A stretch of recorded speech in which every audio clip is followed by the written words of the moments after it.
De acuerdo, chicos, chicas, por favor, pongan que están presentes.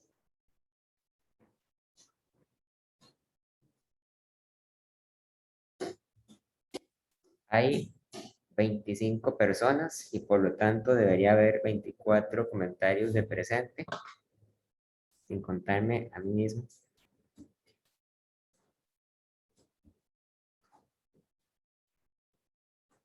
Faltan 3 personas que no se han apuntado. Chicos, chicas, apúntense.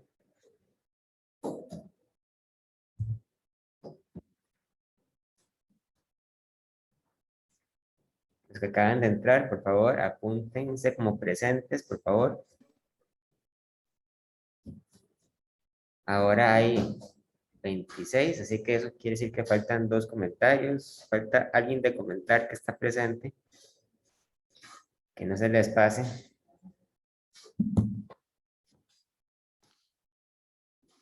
Muy bien, chicos, chicas, vamos a seguir entonces con los ejemplos. Ahora, justo ahora, les acabo de subir una tarea en Classroom para que ustedes la hagan de desarrollo. Ahora sí, van a ser 2 problemas de fuerzas para que trabajen en eso de aquí a la otra semana. Ok.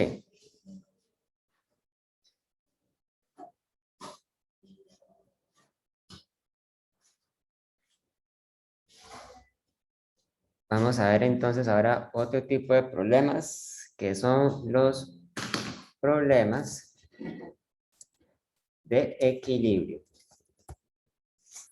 Problemas de equilibrio.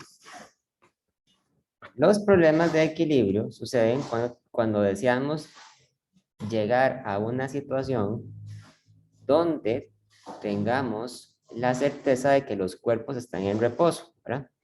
Entonces, un problema de equilibrio es aquel problema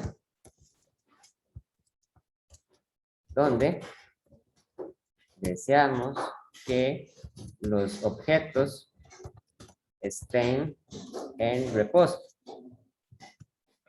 Entonces, desde el punto de vista de la segunda ley de Newton, es bastante fácil darse cuenta entonces qué se requiere para conseguir esto. Recuerden que la segunda ley de Newton dice que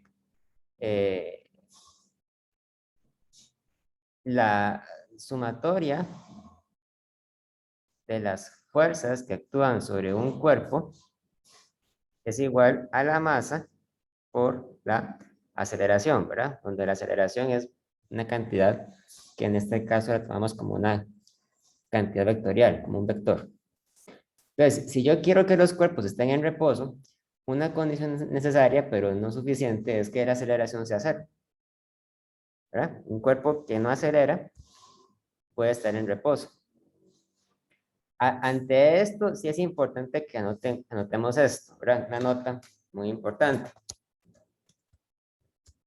Un cuerpo en reposo debe tener necesariamente una aceleración igual a cero, ¿verdad?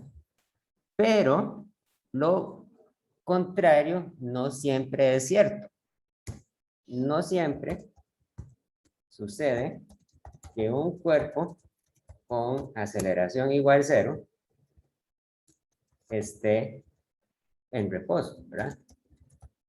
Tener una aceleración igual a cero significa que el cuerpo mantiene una velocidad constante. Entonces, tener una aceleración igual a cero solo es garantía de que el cuerpo mantiene una velocidad constante.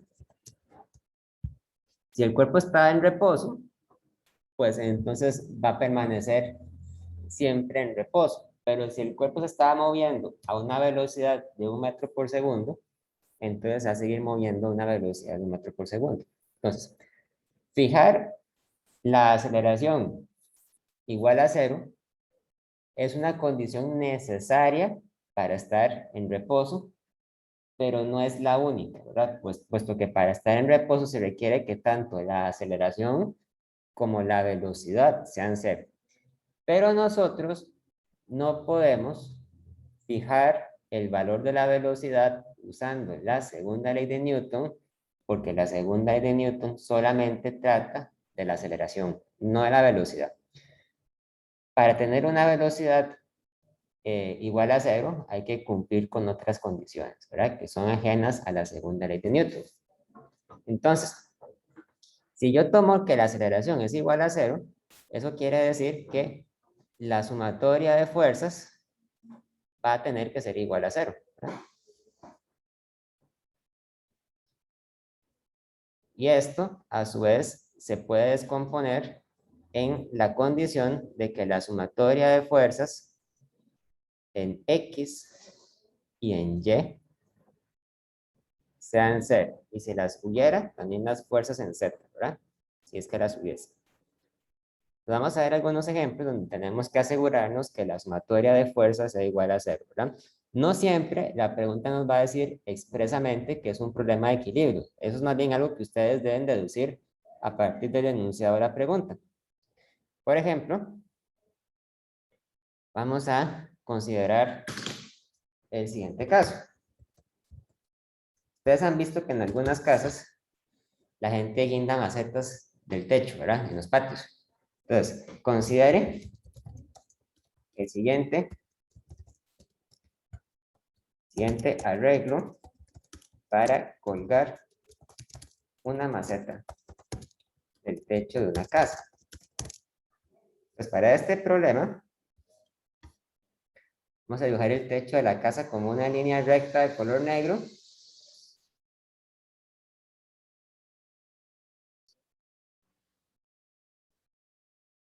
Recuerden que arriba del techo de la casa no hay nada, ¿verdad? Por eso voy a dibujar estas líneas acá. Chicos, me disculpan un momento, acaban de encender una máquina muy ruidosa. Entonces voy a ponerme el micrófono para que no les entre el ruido.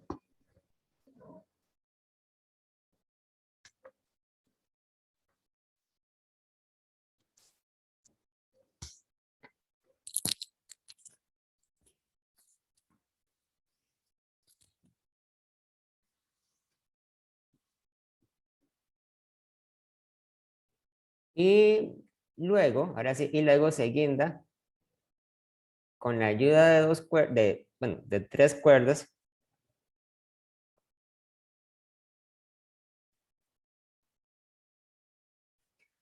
La maceta.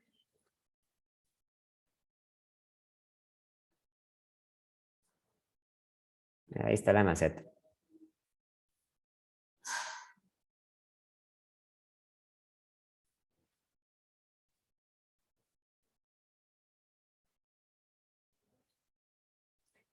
Vamos a decir que la maceta tiene una masa. ¿Cuánto puede tener una maceta? Digamos que tiene una masa de 5 kilogramos.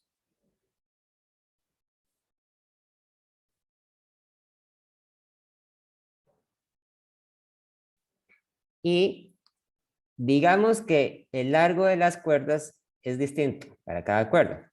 Supongamos, por ejemplo, que esta cuerda forma un ángulo de 30 grados con el techo, mientras que esta otra cuerda forma un ángulo de 20 grados con el techo.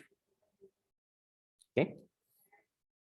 Entonces, lo que se encuentra entre las tres cuerdas es un nudo, ¿verdad? Por lo tanto, tenemos que suponer que cada una de las cuerdas tiene, bueno, que cada una de las cuerdas es distinta, ¿verdad? Por lo tanto, si son cuerdas distintas, tenemos que asumir que cada una de ellas puede tener una tensión diferente.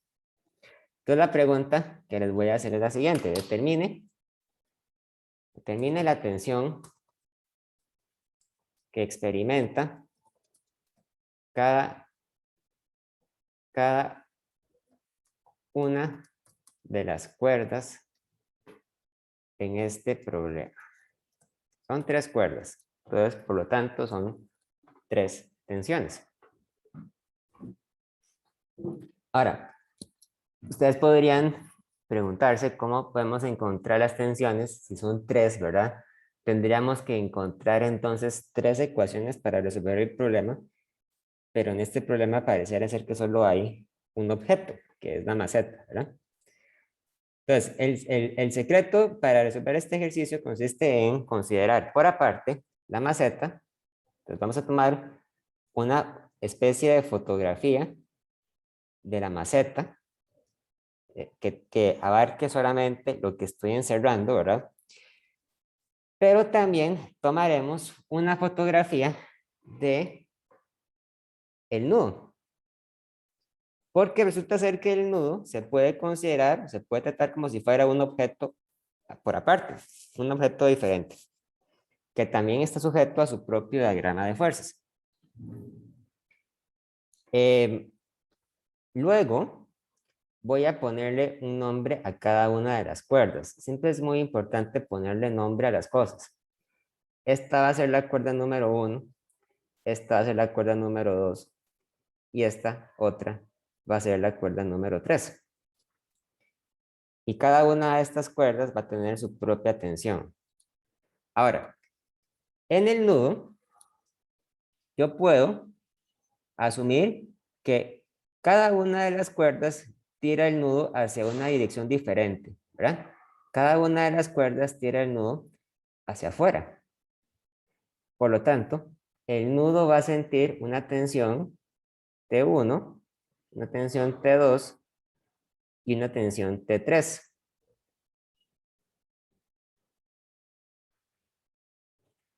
En cambio, la maceta, vean que la maceta solamente está haciendo contacto directo con la cuerda 3, ¿verdad? La maceta en ningún momento está tocando la cuerda 1 o la cuerda 2. Por lo tanto, la maceta siente la tensión T3, pero la siente hacia arriba, porque la tensión de la cuerda 3 es justamente la fuerza que impide que la maceta se caiga, ¿verdad? La maceta, por otro lado, experimenta su propio peso hacia abajo. Muy bien.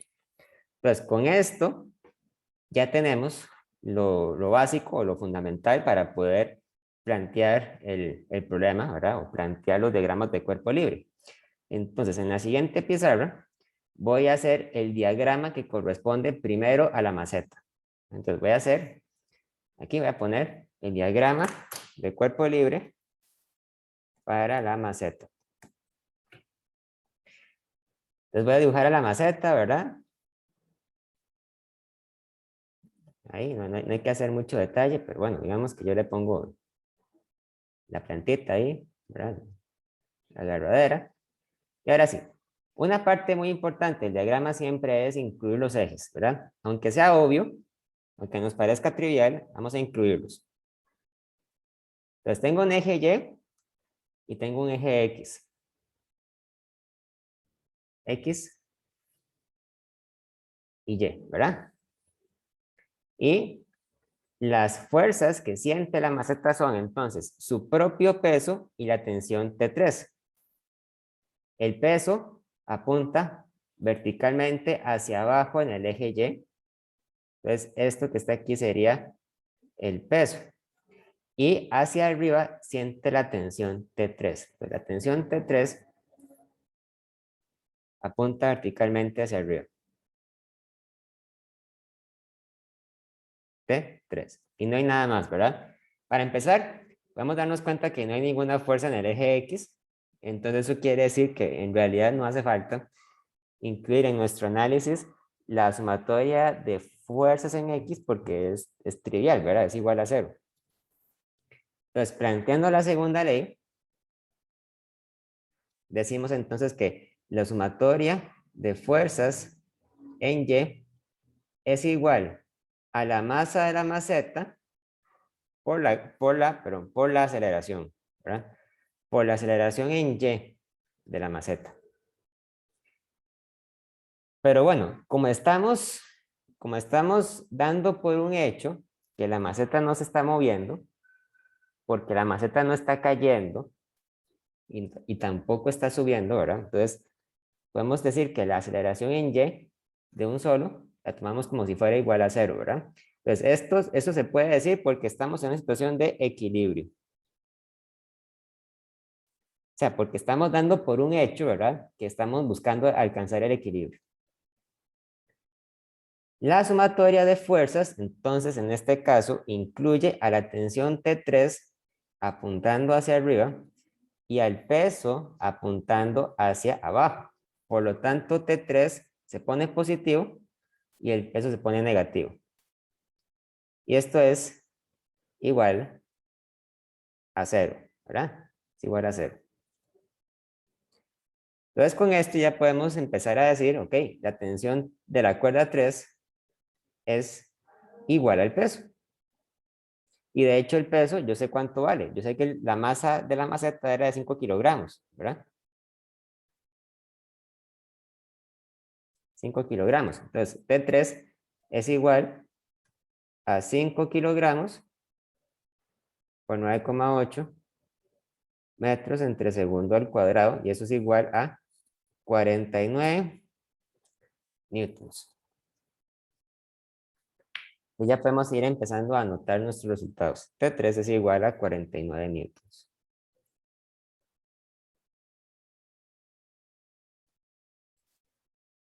Aún falta encontrar el valor de la tensión T1 y de la tensión T2. Pero para eso podemos hacer el diagrama de cuerpo libre que corresponde al nodo, ¿verdad? ¿Hasta aquí? ¿Hay alguna duda, alguna pregunta? Entonces, ahora seguimos con el diagrama de cuerpo libre, pero para el nudo. Bueno, el nudo, digamos, nudo. Diagrama de cuerpo libre para el nudo, ¿verdad? Okay, pues.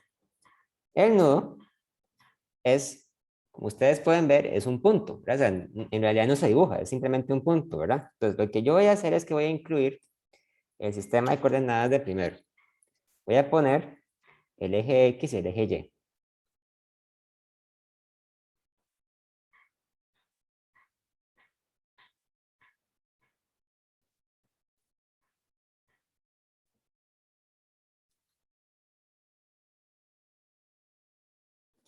Y ubico las fuerzas que siente el nudo. El nudo es el punto que está aquí, ¿verdad?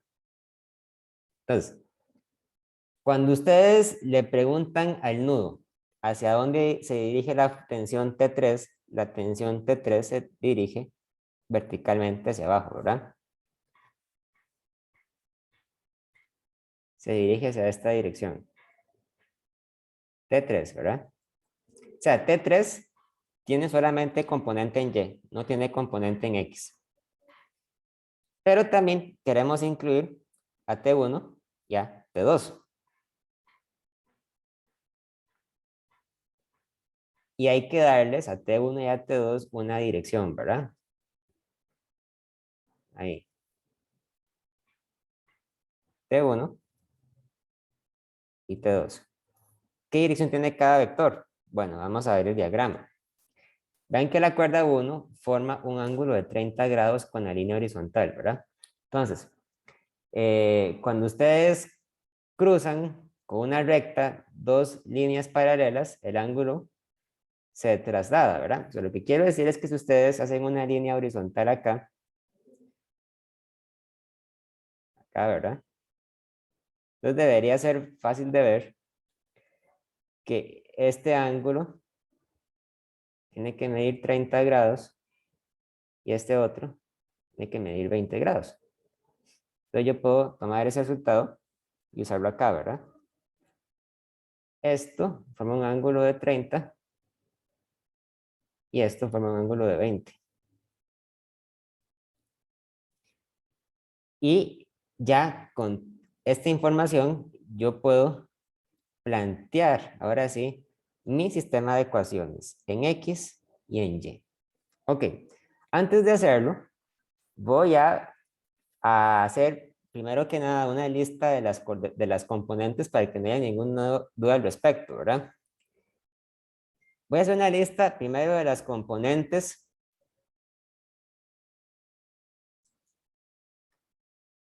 en X. Entonces, en X, yo puedo ver que T1 y T2 tienen componente en X. T2 debe tener una componente horizontal, porque está dirigido a 20 grados con respecto a la horizontal, ¿verdad? Y T1 también. T3 no, porque T3 es completamente vertical. Y la componente en X de T2 es positiva porque va hacia la derecha. La componente en X de T1 es negativa porque va para la izquierda. Entonces las componentes serían menos T1 por el coseno de 30, ¿verdad? Y T2 por el coseno de 20.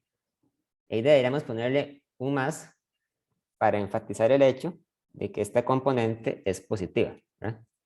Y nada más, son estas dos, porque T3 no contribuye en X. Las componentes en Y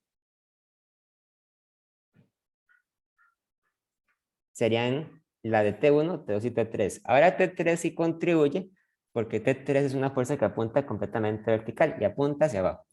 Entonces las componentes en Y serían, primero que nada, T1 por el seno de 30.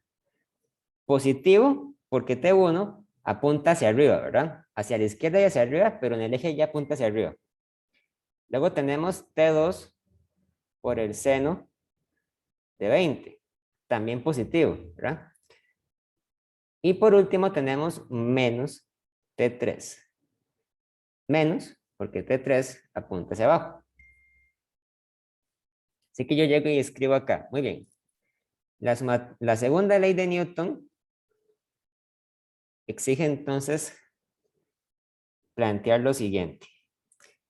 Primero, la sumatoria de fuerzas en X es igual a la masa del nudo, ¿verdad? Vean que el nudo es bueno, el nudo es un pedazo de cuerda también, ¿verdad? Entonces voy a decir que Mn va a ser la masa del nudo. Va a ser igual a la masa del nudo por la aceleración del nudo en el eje X. Ok, pero aquí pasan dos cosas, ¿verdad? En primer lugar, habíamos dicho que siempre íbamos a trabajar asumiendo que la cuerda es una cuerda ideal. O sea, es una cuerda que no tiene masa, es decir, no tiene peso, ¿verdad? Entonces, la masa del nudo debería ser para nuestros propósitos efectivamente igual a cero, ¿verdad? Pero no solo eso, también sabemos que el nudo está en reposo y por lo tanto la aceleración del nudo también es cero, ¿verdad? Entonces, estamos ante un caso en que tanto la masa como la aceleración son cero, ¿verdad? Lo cual quiere decir, por supuesto, que la sumatoria de fuerzas es cero, ¿verdad? Pero esto entonces vamos a justificar formalmente desde el punto de vista de que es un problema. Primero que nada, es un problema de equilibrio y además que el nudo, ¿verdad? El nudo no tiene masa, que es una cuerda ideal, ¿verdad?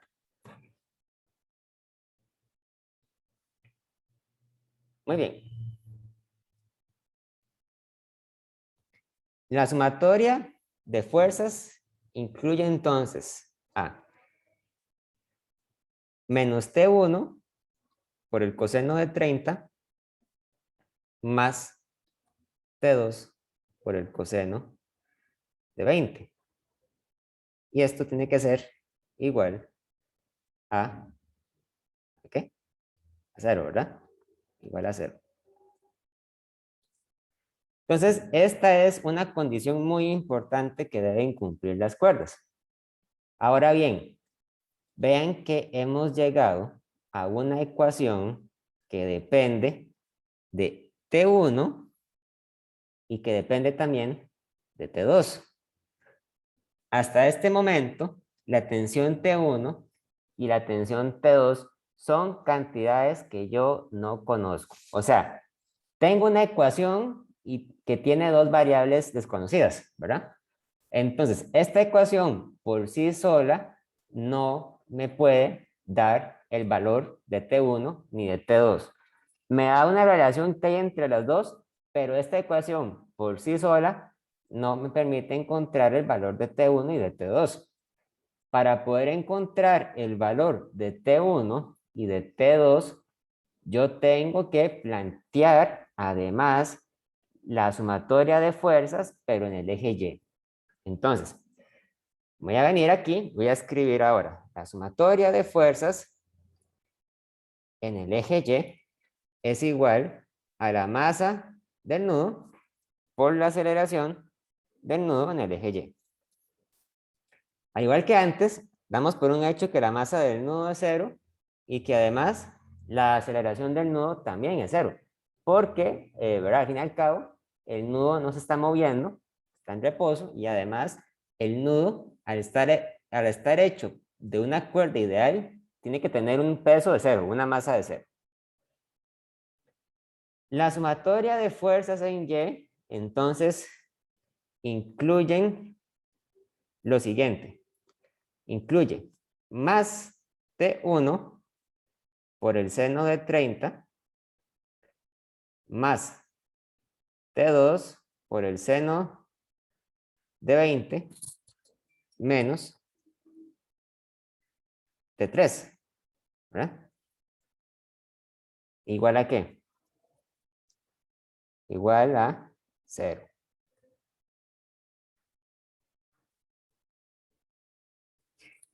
Y esta es entonces otra relación importante.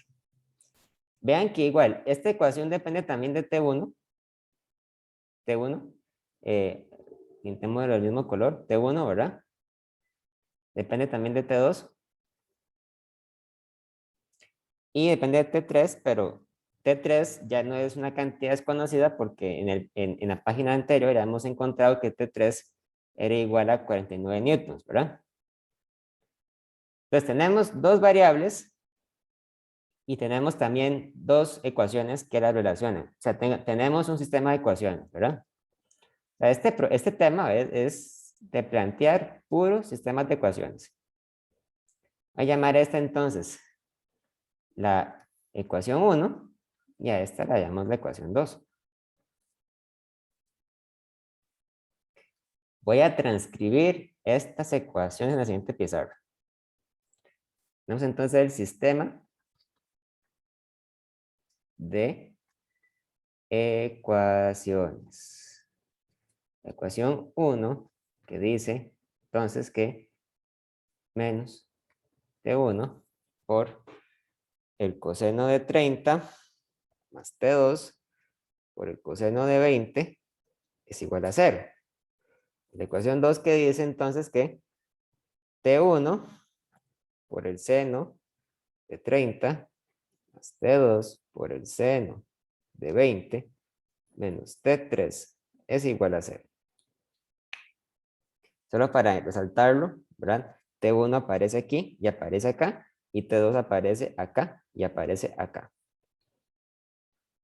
Ok, entonces, una vez que llegamos a este paso, nosotros podemos usar cualquiera de los métodos conocidos para resolver el sistema de ecuaciones, ¿verdad? Recuerden que en general no existe una única forma de resolver este problema. Realmente hay varios caminos que se pueden tomar. Lo más sencillo siempre es empezar por tomar primero la ecuación más sencilla de las dos y despejar a partir de ella una de las dos variables. Entonces, vemos que la ecuación 1 es la más sencilla porque no depende de T3, mientras que la ecuación 2 sí depende de T3. Por lo tanto, voy a tomar la ecuación 1 y la voy a usar para despejar el valor de T1. La ecuación 1 dice entonces que T1 por el coseno de 30 es igual a T2 por el coseno de 20, ¿verdad? Por lo tanto, yo podría decir, por ejemplo, que T2 es igual a T1 por el coseno de 30 dividido entre el coseno de 20.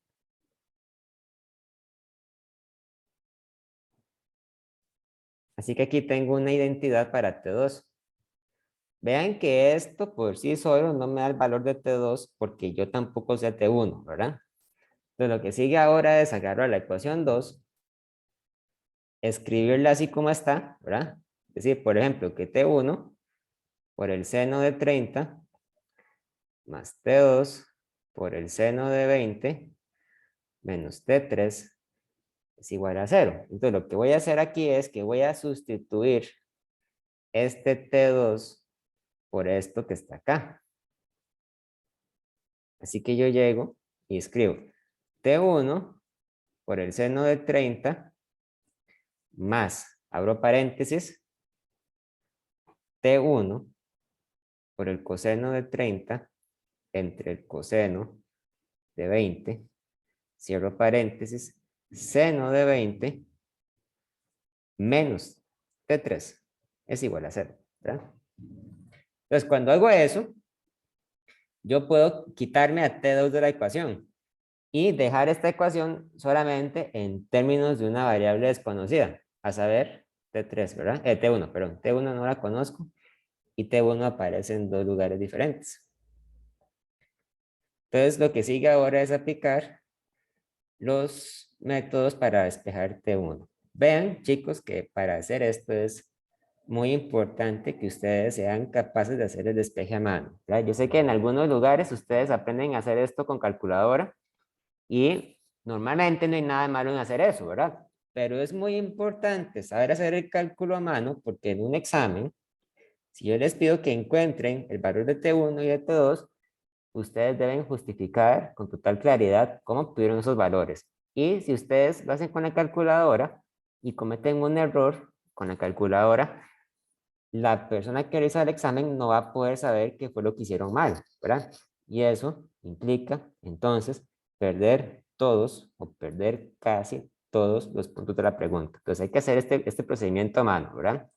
Es muy importante porque además sirve para practicar despejes matemáticos. Voy a copiar esta ecuación así como está en la siguiente pizarra para tener más espacio. Entonces la ecuación dice T1 por el seno de 30 más T1 por el coseno de 30 entre el coseno de 20 por el seno de 20 menos T3 es igual a 0. Entonces lo que puedo hacer es mandar el T3 al otro lado porque no depende de T1 y escribo T1 por el seno de 30 más T1 por el coseno de 30 entre el coseno de 20 por el seno de 20 es igual a T3. Y luego puedo factorizar T1. T1 por, abro paréntesis, el seno de 30 más el coseno de 30 entre el coseno de 20 por el seno de 20, cierro paréntesis, es igual a T3. Y aquí espejo T1. T1 es igual a T3 sobre todo esto, ¿verdad? Sobre el seno de 30 más el coseno de 30 entre el coseno de 20 por el seno de 20. Y como yo ya tengo el valor de T3, recuerden que T3 era igual a 49 newtons. Entonces yo escribo que esto es igual a 49 newtons sobre el seno de 30 más el coseno de 30 entre el coseno de 20 por el seno de 20. Y eso ya se puede calcular con la calculadora científica porque implica varias funciones trigonométricas. Vamos a ver cuánto me da. 49 entre el seno de 30 más el coseno de 30 entre el coseno de 20 por el seno de 20 es igual a 60.10, 60.11. Bueno, pongamos 60. punto uno newton, ¿verdad?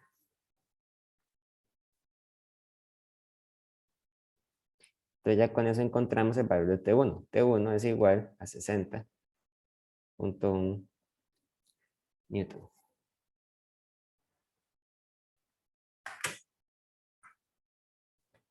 Y ahora que tenemos el valor de T1, es fácil encontrar T2, ¿verdad? Para encontrar T2, yo puedo usar esto de acá. Ahí está despejado. Entonces yo digo, ok. Ahora, T2 va a ser igual a T1 por el coseno de 30 entre el coseno de 20.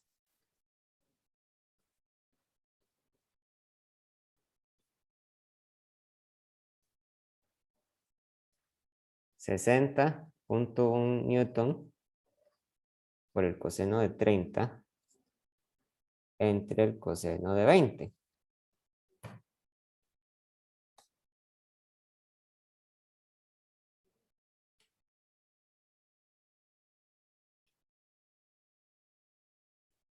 Y eso da 55.4 newtons. Profe, una pregunta. ¿Sí? Es que antes, como al principio, el problema no entiendo por qué usted despejó de una forma. No sé si puedes ponerlo para mostrar. Vamos a ver, ¿usted me dice cuándo? ¿Aquí? No en el anterior. ¿Acá? Sí, ahí es que usted puso que. Ah, no, es que no vi el menos Este de la menos. primera ecuación. Ajá. Este menos, sí, claro. Este menos es muy importante porque este menos indica que T1 apunta hacia la izquierda. ¿Verdad? Apunta hacia la izquierda. ¿Ok? Así es que no lo vi antes, entonces por eso me pareció raro que cuando lo igualó los dejó los dos positivos. No, no, es por eso, ¿verdad? O sea, todo eso es muy, muy importante verlo con cuidado. Porque un menos que falte o que sobre, ¿verdad? Puede conllevar a un resultado totalmente diferente, ¿verdad? Pero bueno, ahí está. Ok. Entonces ya tenemos las respuestas, ¿verdad? Tenemos los resultados. Para empezar, T1 era 60.1 newtons. T2 ahora sabemos que es 55.4 newtons. Y T3 eran 49 newtons. Ahí está, ¿verdad? Esas son las tensiones. Su valor no es obvio, ¿verdad? O sea, no es para nada un resultado que ustedes puedan decir que, claro, es obvio. No, ¿verdad? Hay que hacer todo un procedimiento para llegar a la respuesta. Ok. Vamos a poner pausa un momento. Ok, ahora voy a seguir hablando acerca de un tema que he estado evitando porque involucra ciertas complicaciones, pero que es fundamental, que es el tema de fuerzas de fricción. Fuerzas de fricción. Fuerza de fricción, o a veces llamado también fuerza de rozamiento entre dos superficies.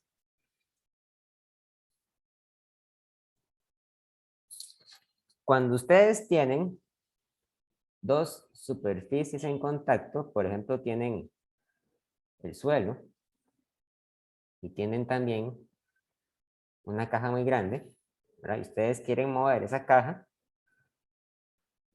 Generalmente, mover esa caja exige aplicar una fuerza considerablemente grande contra ella, ¿verdad? Entonces, una cosa que hace que mover la caja sea complicado es, bueno, para empezar, su masa, ¿verdad? Como hemos visto, la masa de un cuerpo influye en qué tan fácil o en qué tan difícil es empezar a moverlo. Pero aparte de eso, es posible que la superficie de la caja no sea especialmente resbalosa o rugosa, ¿verdad? Si la caja estuviera colocada sobre un suelo donde tenemos jabón y agua, sería muy fácil de mover.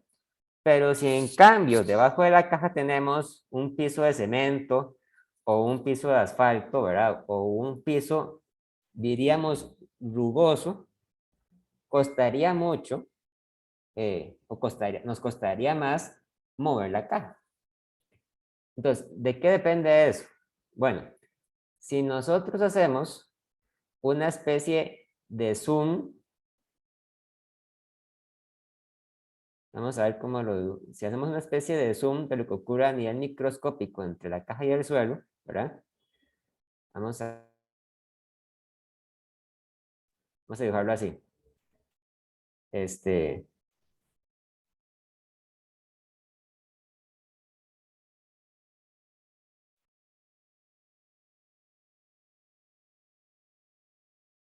Entonces, entre la caja y el suelo, lo que sucede realmente, ¿verdad? Es que hay dos superficies que no son realmente horizontales o lisas, sino que tienen un montón de irregularidades producto de su composición microscópica, ¿verdad? O sea, porque ninguna superficie es perfectamente lisa. Siempre hay irregularidades. Entonces, el hecho de que haya irregularidades, ¿verdad? Incide en que aparecen un montón de fuerzas microscópicas entre las paredes del piso y de la caja. ¿Verdad? Entonces, eso nos dificulta mucho arrastrar la caja sobre el suelo. Si hubiera, por ejemplo, jabón o si hubiera algún líquido que nos ayudara a empujar la caja con más facilidad, pues sería más fácil de mover porque ese líquido levanta un poco la caja y hace que la fuerza de fricción sea más pequeña. Ahora bien, en general, ¿verdad? Es muy complicado predecir exactamente de qué forma va a influir la fuerza de fricción entre la caja y el piso, ¿verdad? Porque para poderlo predecir tendríamos que conocer al detalle cómo es la superficie que hace contacto entre la caja y el piso. Y esa información, por lo general, no es conocida, porque habría que agarrar un microscopio y ver, ¿verdad?, en detalle cómo es.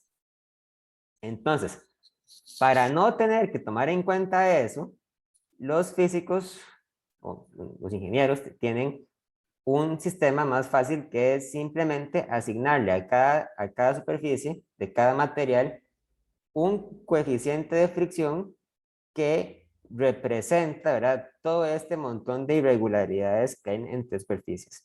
Entonces, para hablar de fricción, tenemos que distinguir entre dos tipos de situaciones diferentes. La primera de ellas sucede cuando hablamos de la fuerza de fricción estática entre dos superficies.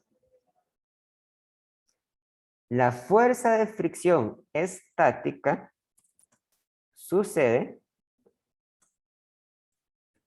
cuando no hay movimiento relativo entre las dos superficies en contacto. ¿Okay? Como el nombre lo sugiere, la fricción estática sucede cuando no hay movimiento relativo entre las dos superficies en contacto. O sea, que si yo tengo la caja, ¿verdad? Y tengo también la persona que está empujando,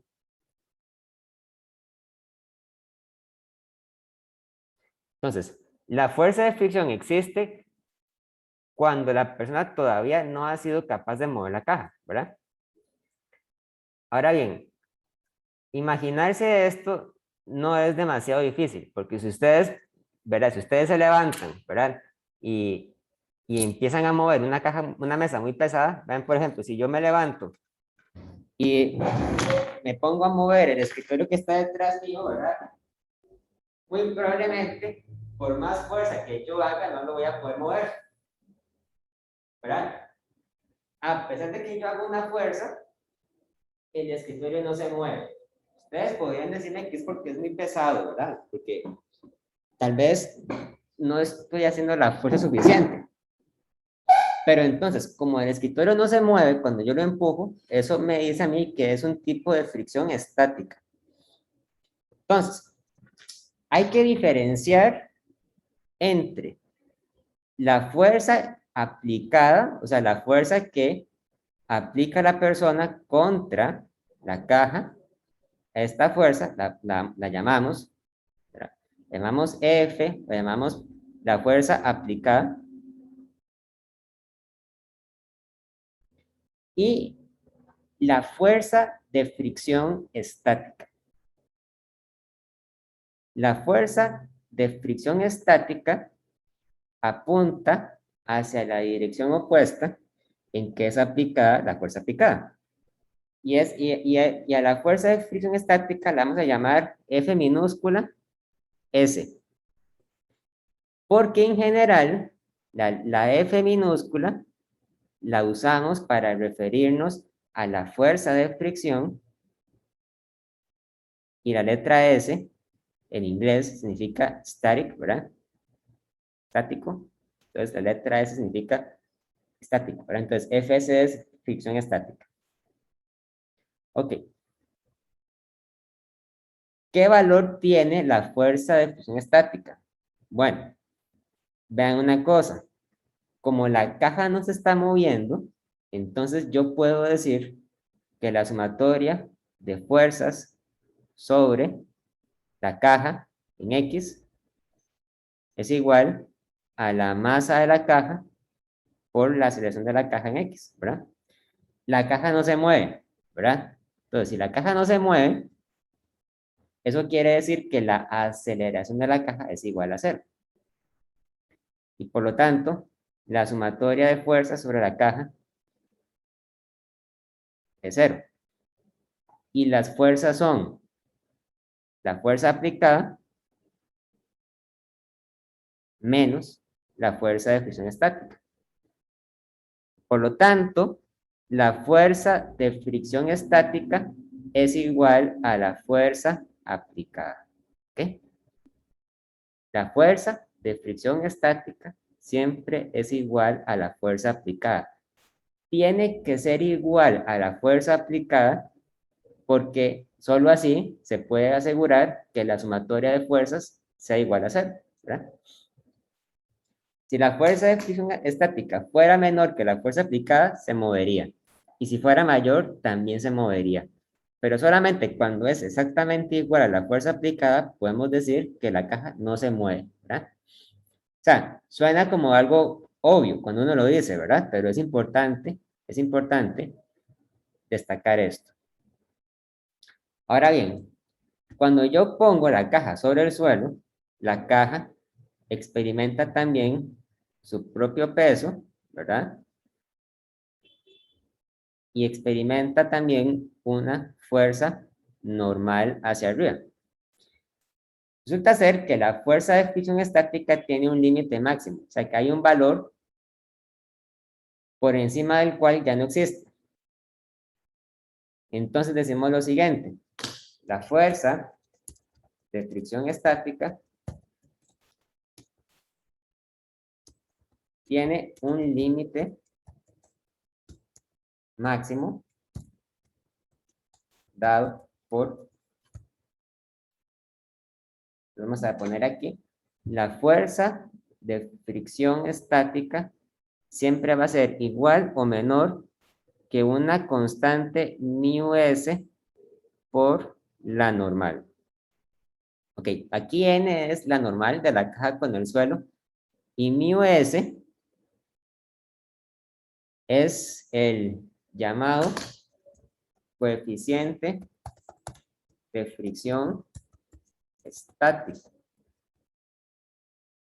El coeficiente de fricción estático es un número que no tiene unidades y su valor siempre está entre 0 y 1.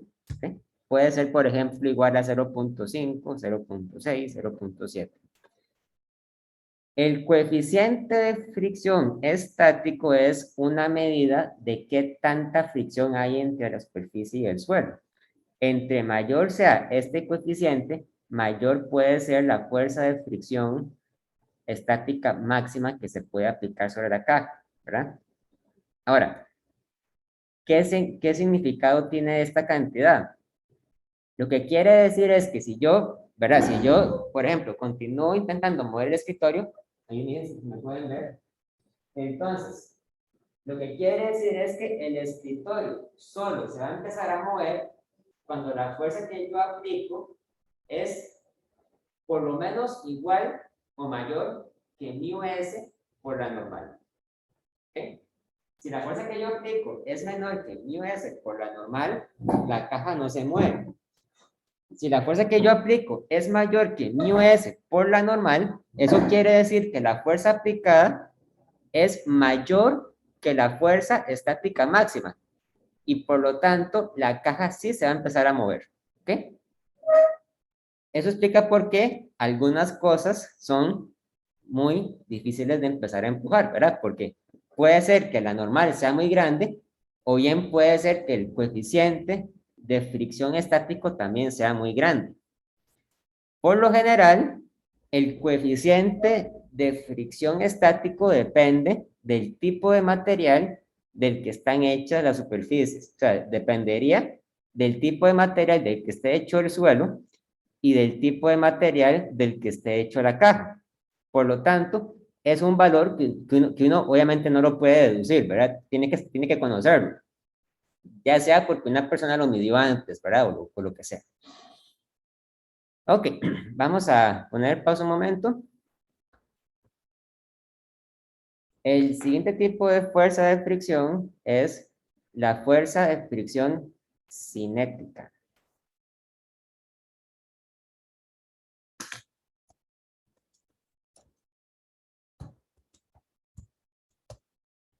La fuerza de fricción cinética es la fricción que sucede entre dos superficies donde sí hay movimiento relativo.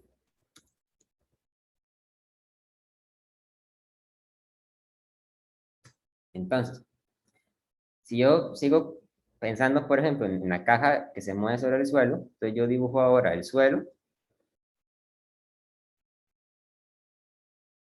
dibujo la caja, dibujo a la persona que está empujando la caja,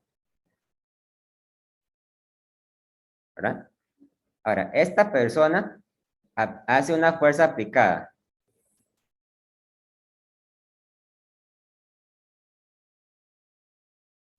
Ya voy, chicos, voy a ponerme los audífonos.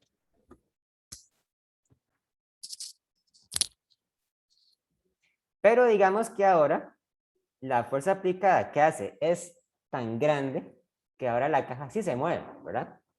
Por lo tanto, la caja se va a mover hacia la derecha con una velocidad distinta de cero y una aceleración también distinta de cero, ¿verdad? Entonces, ahora sí hay movimiento relativo entre la caja y el suelo. Por lo tanto, la fuerza de fricción que podría aparecer apunta hacia la izquierda y la vamos a llamar FK, ¿verdad? Entonces, en este caso, la letra F minúscula significa fricción y la K minúscula significa cinética, ¿verdad? Porque en inglés, cinético se escribe kinetic con la letra K, entonces nosotros en español también le decimos FK para decir fricción cinética. Ahora bien, en este caso, cuando ustedes aplican la segunda ley de Newton, la sumatoria de fuerzas en X es igual a la masa de la caja por la aceleración de la caja en X. Pero ahora la aceleración de la caja perfectamente es un número distinto de cero, ¿verdad? No sabemos qué valor tiene, pero es una cantidad distinta de cero. Por lo tanto, la fuerza aplicada menos la fricción cinética es igual a la masa por la aceleración X. Entonces, en este caso, ya no es correcto decir, ¿verdad?, que la fuerza de fricción cinética es igual a la fuerza aplicada, porque nosotros permitimos que haya una aceleración, ¿verdad? Entonces, como puede acelerar, no está restringida la fricción a ser igual a la fuerza aplicada. Entonces, tenemos una fórmula distinta para calcular la fuerza de fricción cinética. La fórmula es la siguiente. La fuerza de fricción cinética siempre va a ser igual a un coeficiente que llamamos μk por la normal de la caja con el suelo. ¿Ok? Donde μk se llama el coeficiente de fricción cinético, que también es una cantidad que no tiene unidades y su valor también está entre 0 y 1.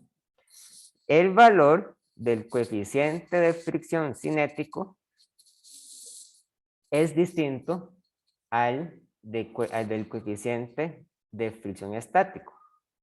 De hecho, sucede que el coeficiente de fricción cinético entre dos superficies siempre es menor que el coeficiente de fricción estático, ¿verdad? Sus valores hay que determinarlos experimentalmente, pero resulta ser que siempre el coeficiente de fricción cinético es menor que el coeficiente de fricción estático. Lo cual quiere decir que es más difícil empezar a empujar la caja que seguirla empujando una vez que ya se empezó a mover. Vean qué interesante, ¿verdad?